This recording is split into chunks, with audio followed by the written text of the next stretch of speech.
what he did is a traditional sales. Business card, pitch, and then he went off to somebody else.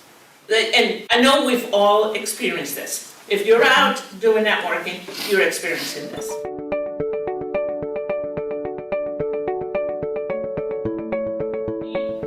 It's already a thing in our head. They're like, oh my gosh, I have to go network. You know, as opposed to, I can't wait to connect.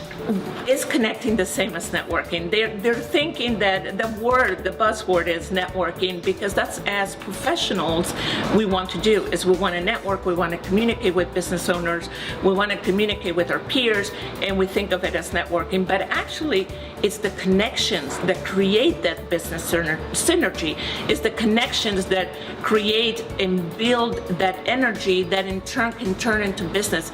So connecting and networking are two completely different things. Connecting is about listening. It's about the other person. Networking, really, it's about you, and you're not looking out for the other person. So let's start at the beginning, because I know what you're probably thinking right now. Where is she from? And how did that last name came about? Okay, I'll answer that question.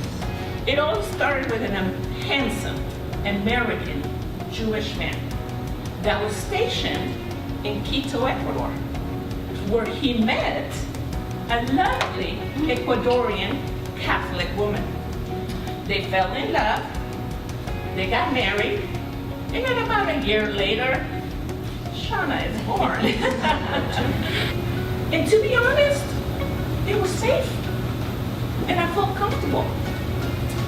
Until my father, remember that American Jewish dad, decided it was time to push me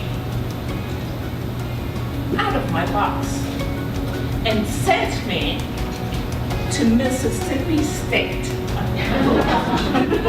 at the ripe age of 18. Coming from a different country, coming from Quito, Ecuador, and trying to incorporate myself and embrace a new culture and getting to know new people.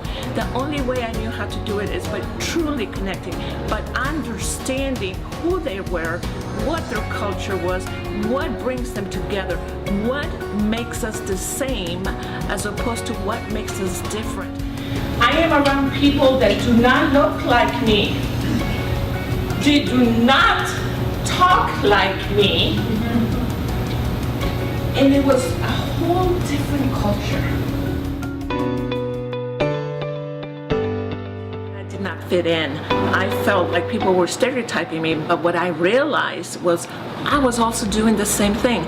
I was also making assumptions. So that aha moment came in when I decided that instead of assuming, I would start making questions. I would start asking those questions and connecting with my peers to try and understand where did those assumptions come from. And by that, we started connecting. We started to break down that barrier and really get to know each other. Exercise. Will my extroverts raise their hand? Well, I used to say, will my introverts raise their hand?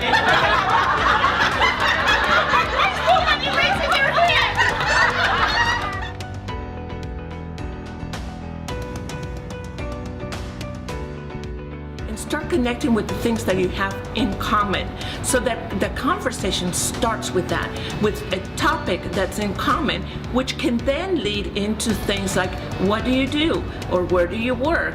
Or have you met such a person? Or how can I help you?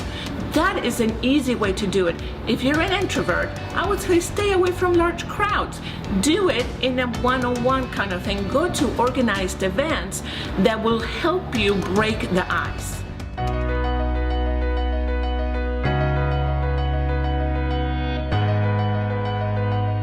I believe that nowadays, especially, people feel disconnected and they feel like they don't matter.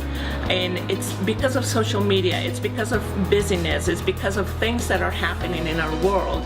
And it's so foundational to have the right kind of connections. Is it with your team members? Is it with your prospects? Is it with your audience? It involves everything. It's that diversity, that inclusion that putting it all together to connect at that human level, because I believe that if you're connected and you feel strong with that connection, then you can grow professionally and personally.